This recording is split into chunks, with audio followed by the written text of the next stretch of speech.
नमस्ते बच्चों, मैं सीमा कुमारी यादव, राजकीय वरिष्ठ उपाध्याय बालिका संस्कृत विद्यालय नवलपुरा जयपुर। आज हम लोकतांत्रिक राजनीति कक्षा 10 सामाजिक विज्ञान विषय के अध्याय 5 के भाग 2 के बारे में विस्तृत अध्ययन करेंगे। अध्याय का नाम है जन संघर्ष और आंदोलन। हम इसमें आज अध्ययन करेंगे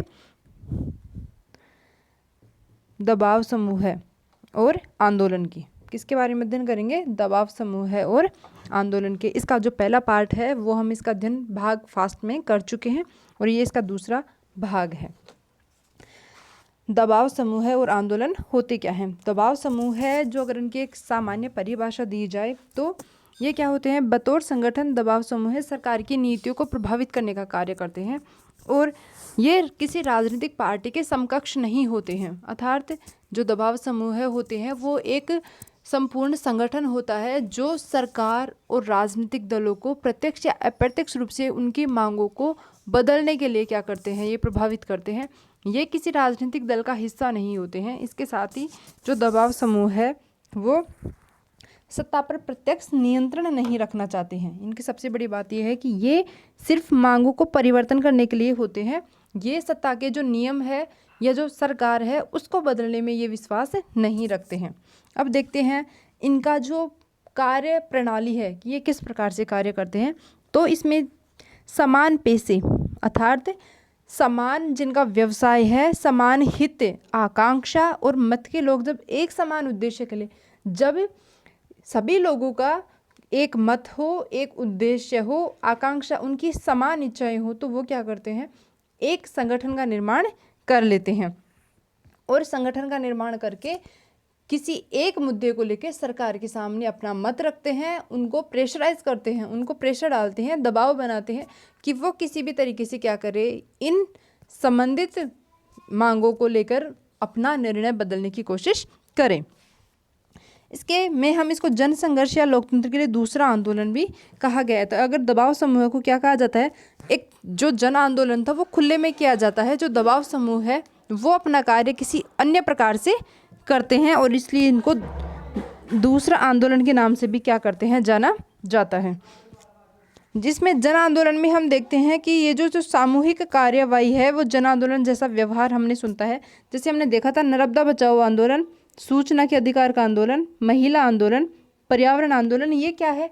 ये किसी न किसी प्रकार में अपने आप में एक दबाव समूह का कार्य किया और इन्होंने सरकार पर अप्रत्यक्ष रूप से दबाव बनाया और इसके साथ ही जो उनकी जो निर्णय प्रक्रिया है उसको परिवर्तन करने की उन्होंने कोशिश की। इसके विपरीत जो दबाव समूह है, इसके विपरीत जो दबाव समूह है वो विभिन्न संगठनों के माध्यम से क्या किया? इन्होंने अपने कार्य को प्रभावित करने का और सरकार को प्रभावित करने का कार्य किया। ये अनौपचारिक ढंग से भाग लिए जाते हैं और उनके फैसले भी लचीले होते हैं। ये जनता पर स्वतः स्फूर्त भागीदारी पर निर्भर होते हैं, न कि दबाव समूह पर। मतलब इनके जो फैसले होते हैं, जो जन आंदोलन होते हैं वो ज़्यादा बड़े विस्तृत होते हैं, तो उनके जो फैसले होते हैं वो औपचारिक रूप में होते हैं, लेकिन जो हमारे दबाव समूह होते हैं उनके फैसले अनौपचारिक ढंग से लिए जाते हैं। अब हम देखते हैं इसमें वर्ग विशेष और अब हम देखते हैं वर्ग विशेष के हित समूह है और जन सामान्य के हित समूह है। हित समूह है अमूमन समाज के किसी खास हिस्से अथवा समूह के हितों को बढ़ावा देते हैं, जैसे मजदूर संगठन, व्यावसायिक संघ, पेशेवर, वकील, डॉक्टर, शिक्षक। ऐसे ये क्या करते हैं? ये जो दबाव समूह है, ये जो हित समूह है, ये दबाव समूह के ही वर्ग विशेषी होते हैं, अर्थात इसके ही क्या होते हैं? ये भाग होते हैं। इसके अलावा क्योंकि ये समाज के किसी खास तबके, मसलन मजदूर, कमजोर, कर्मचारी, व्यवसायी, उद्योगपति, धर्म, ऐसे लोगों के साथ जुड़े हुए होते हैं। अब मैं आपको बताती हूँ कि ये जो वर्ग विशेष के हित समूह है और जन सामान्य के हित समूह में क्या फ़र्क है। तो वर्ग विशेष का मतलब है किसी एक या दो वर्गों को लेकर हम क्या करते हैं? कोई हित समूह बनाते हैं। ये क्या होते हैं? सामान्यतः छोटे स्तर पे होते हैं।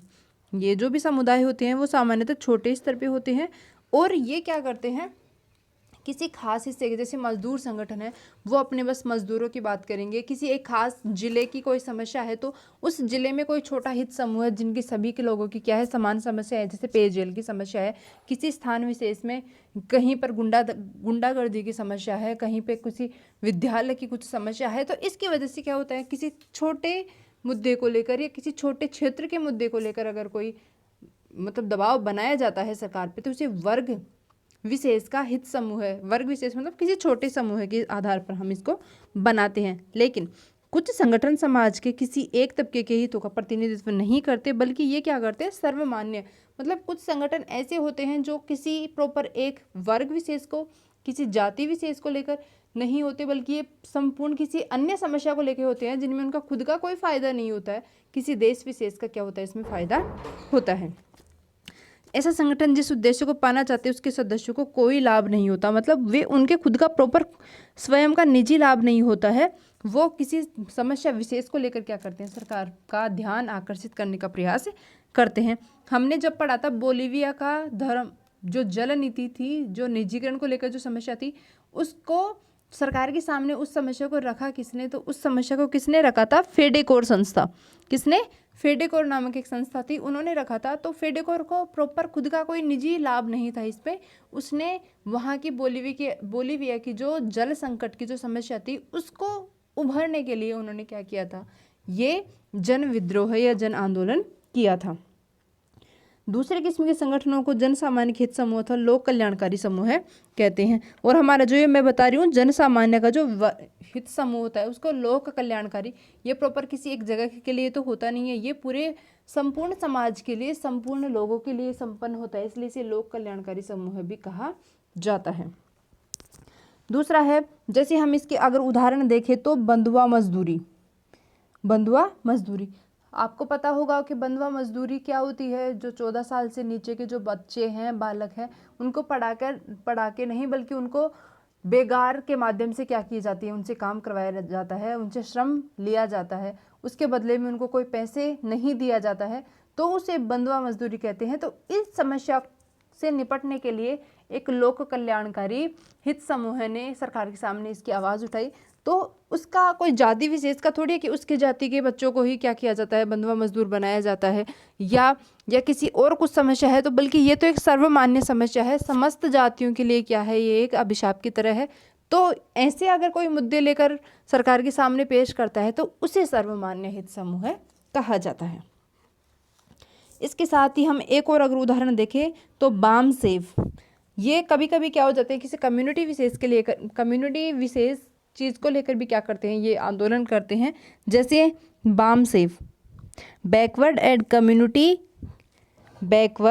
And minority community employees federation, BAMCEF के लिए लिया जाता है। ये क्या है, एक कर्मचारियों का क्या है, संगठन है। और ये कर्मचारियों के कैसे, जो SC/ST के जो कर्मचारी हैं उनके जातिगत भेदभाव की तरफ सरकार का ध्यान आकर्षित करने के लिए क्या किया जाता है, ये संगठन बनाया जाता है। और सरकार का प्रत्यक्ष या अप्रत्यक्ष रूप से क्या करते हैं, इसके तरफ ध्यान आकर्षित करवाया जाता है।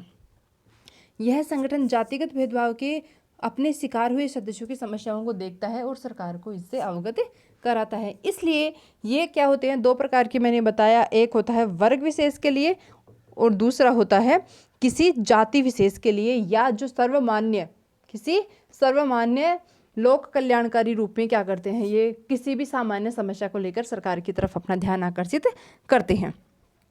अब हम देखते हैं आंदोलनकारी समूह है। आंदोलन अगर हम एक सामान्य परिभाषा के रूप में देखें तो आंदोलन क्या होता है, किसी संस्था की सहायता अथवा उसके बिना सामाजिक, नागरिक, राजनीतिक समस्या के समाधान हेतु आरंभ किया गया संघर्ष ही आंदोलन कहलाता है। मतलब ऐसी किसी संस्था, इसमें कोई संस्था नहीं होती है, जो आंदोलन होते हैं वो बिना किसी संस्था के ही क्या होते हैं, आयोजित किए जाते हैं, बिना सामाजिक, आर्थिक, राजनीतिक समस्या के समाधान हेतु। हमारे सामने जो सामाजिक भी हो सकती है, जैसे सती प्रथा हुई, अपनी जो घरेलू हिंसा हुई, राजनीतिक समस्या भी हो सकती है, आर्थिक भी समस्या क्या हो सकती है। तो इन तीनों समस्याओं के आधार पर हम क्या करते हैं, सरकार से अपनी मांगे मनवाने के लिए एक लंबा संघर्ष करते हैं, उसे क्या कहा जाता है, आंदोलन कहा जाता है।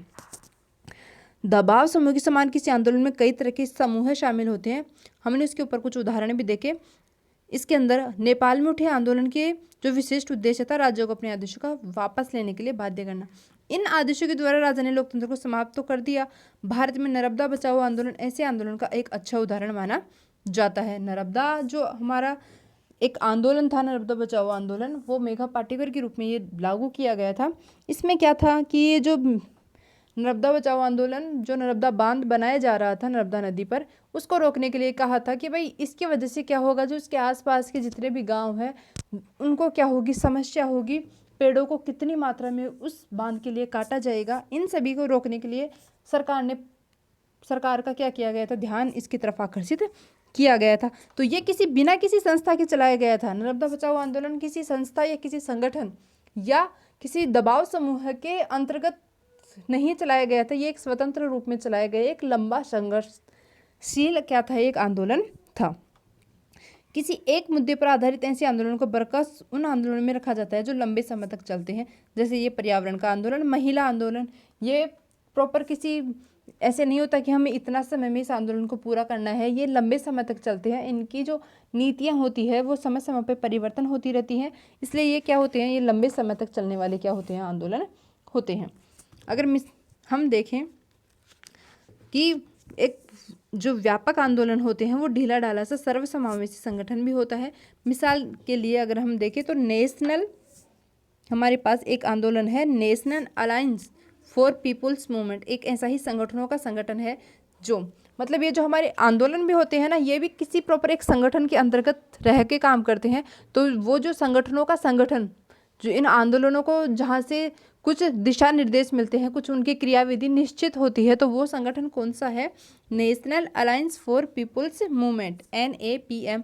ये क्या करता है, जितने भी देश में जो आंदोलन संघर्षशील है उन पे नज़र रखता है, उनकी जो क्रियाविधि है उनको नियंत्रित करने का कार्य करता है। अब हम देखते हैं कि जो दबाव समूह है और आंदोलन राजनीति पर किस तरीके से प्रभाव डालते हैं। जो ये दबाव समूह होते हैं और ये जो आंदोलन होते हैं वो प्रत्यक्ष या अप्रत्यक्ष रूप से हमारी जो राजनीति होती है उस पर किस प्रकार से ये दबाव या अपना प्रभाव डालते हैं। जिसका पहला है वो देखो, दबाव समूह और आंदोलन अपने लक्ष्य की गतिविधियों के लिए जनता का समर्थन और सहानुभूति हासिल करते हैं।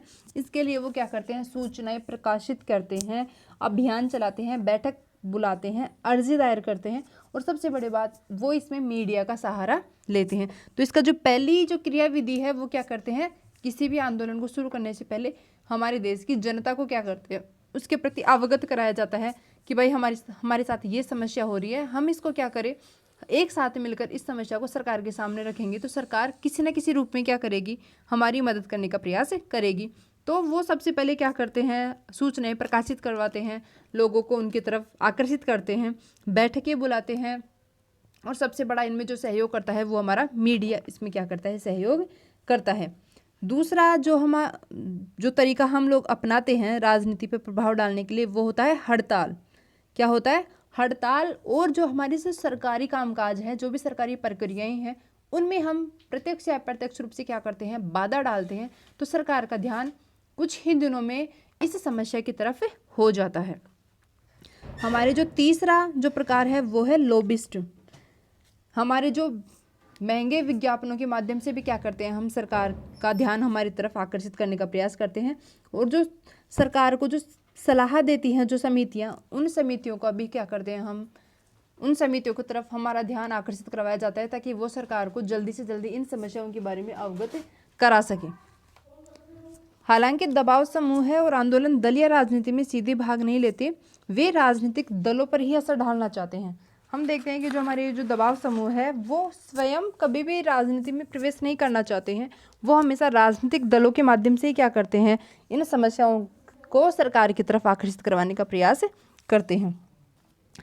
कुछ मामलों में दबाव समूह राजनीतिक दलों द्वारा ही बनाए जाते हैं अथवा उनके नेतृत्व राजनीतिक दल के नेता ही होते हैं और वो एक शाखा के रूप में कार्य करते हैं। जैसे कई बार क्या होता है कि जो राजनीतिक दल है वो स्वयं किसी समस्या को लेकर सरकार के सामने अपना मत नहीं रख पाते हैं, तो वो अपनी एक शाखा के रूप में कुछ दबाव समूहों का निर्माण करवा लेते हैं। वो क्या करते हैं, अपनी एक शाखा के रूप में क्या करते हैं, दबाव समूहों का निर्माण करवा लेते हैं और वो वो दबाव समूह है, ये क्या करता है, राजनीतिक दल के माध्यम से सरकार के पास अपनी बात पहुंचाने का प्रयास करता है। फिर देखते हैं हम कि कई बार क्या होता है कि ये जो राजनीतिक दल बने हुए होते हैं ना, ये राजनीतिक दल पहले कुछ दबाव समूह के रूप में ही कार्य करते हुए होते हैं, लेकिन जब उनकी समस्या समाप्त हो जाती है, जो उनकी मांग को वो पूरा कर रहे हैं, वो मांग पूरी हो जाती है, तो वही दबाव समूह है कभी एक राजनीतिक पार्टी के रूप में क्या होता है, सफल हो जाता है। जैसे हमने देखा था असम में जो विदेशी लोग थे उनको बाहर निकालने के लिए वहाँ एक दबाव समूह ने प्रयास किया था, जो बाद में जब वो समस्या उनकी पूर्ण हुई तो वो दबाव समूह असम गण परिषद के रूप में क्या हो गया, एक पार्टी के रूप में परिणित हो गया। इसके बाद में हम देखते हैं कि जो लास्ट है वो है अधिकांश दबाव समूह और आंदोलन राजनीतिक दलों से प्रत्यक्ष संबंध नहीं होता, वे दोनों क्या करते हैं, विरोधी पक्ष के होते हैं। फिर भी इनके बीच में कभी कभी क्या होता रहता है, संवाद कायम रहता है, उनके बीच वार्तालाप चलता रहता है। राजनीतिक दलों के जो नेता होते हैं ना, जो नए नेता होते हैं, वो इन दबाव समूह के परिणित लोग ही होते हैं, अर्थात जो नए नए लोग दबाव समूह के रूप में सरकार पर दबाव डालने का कार्य करते हैं, जब उनके उद्देश्य पूर्ण हो जाते हैं और जो नेता नए उभर कर आते हैं उनको राजनीति में क्या कर लिया जाता है, राजनीतिक दलों में, पार्टियों में शामिल कर लिया जाता है। अब हम देखते हैं कि ये जो दबाव समूह है और आंदोलन है वो हमारे लोकतंत्र पर किस प्रकार से प्रभाव डाले हैं। शुरुआती तौर पर हमें लगा था कि ये जो हित समूह है, दबाव समूह है, ये लोकतंत्र के लिए विनाशकारी है, क्योंकि ये सरकार को अपना कार्य ठीक ढंग से करने नहीं देते हैं, अपनी अनुचित मांगों को लेकर भी क्या करते हैं, कभी कभी सरकार पर दबाव डालने का प्रयास करते हैं। तो ये क्या करते हैं, अगर इनके विपरीत प्रभाव में देखा जाए तो ये हमेशा सरकार पर दबाव ही डालते हैं, खुद स्वयं कभी सत्ता में जाने का प्रयास नहीं करते, और साथ ही क्या करते हैं, ये जिम्मेदारियों से बचना चाहते हैं, बस हमेशा समस्या का विवरण लेकर सरकार के पास जाते हैं, उनके समाधान के लिए नहीं जाते हैं, और ना ही कभी खुद अपने तरीके से उन समस्याओं का समाधान करना ये पसंद करते हैं। जो वर्ग विशेषी और जो हित समूह है, वर्ग विशेषी और जो हित समूह है, ये क्या करते हैं, हित समूह भी महत्वपूर्ण भूमिका निभाते हैं। जब विभिन्न समूह सक्रिय हो तो कोई एक समूह समाज के ऊपर प्रभुत्व कायम नहीं रख सकता। ये बात सत्य है कि अगर हमारे देश में जो ये छोटे छोटे हित समूह है वो अगर अपना सक्रिय रहे तो किसी भी देश में जो एक सरकार है या जो एक राजनीतिक पार्टी है वो कभी भी अपना कार्य ढंग से नहीं कर पाएगी, क्योंकि उसे हमेशा ये डर रहेगा कि ये जितने भी जो वर्ग विशेष हैं वो क्या है, उनके पार्टी मतदाता हैं, और अगर हमने उनका कार्य ढंग से नहीं किया तो आगामी आने वाले चुनावों में क्या करेंगे, वो हमें रिप्लेस करने का कार्य कर सकते हैं। इसके साथ ही जो सरकार को भी ऐसी बातों को पता चलता है, और सरकार भी इन वर्ग विशेष, दबाव समूह है, आंदोलन और ये जितने भी समस्याएं हैं उनके माध्यम से ये जानने का प्रयास करती है कि देश में क्या गठित हो रहा है, क्या क्या समस्याएं हैं और उनके क्या क्या निवारण हो सकते हैं। इसलिए आज हम इस अध्याय में जो हमने पढ़ा उसके आधार पर हम ये चीज़ समझ सकते हैं कि ये जो दबाव समूह है और जो हित समूह है या आंदोलन है वो सरकार और जनता के मध्य शक्ति संतुलन का क्या करते हैं, ये कार्य करते हैं। शक्ति संतुलन के माध्यम से दोनों में अवरोध और संतुलन बनाए रखने का प्रयास करते हैं। इसलिए हम कह सकते हैं कि ये लोकतंत्र के लिए लाभदायक है, लोकतंत्र के विकास के लिए ये क्या है, ज़रूरी होता है। धन्यवाद।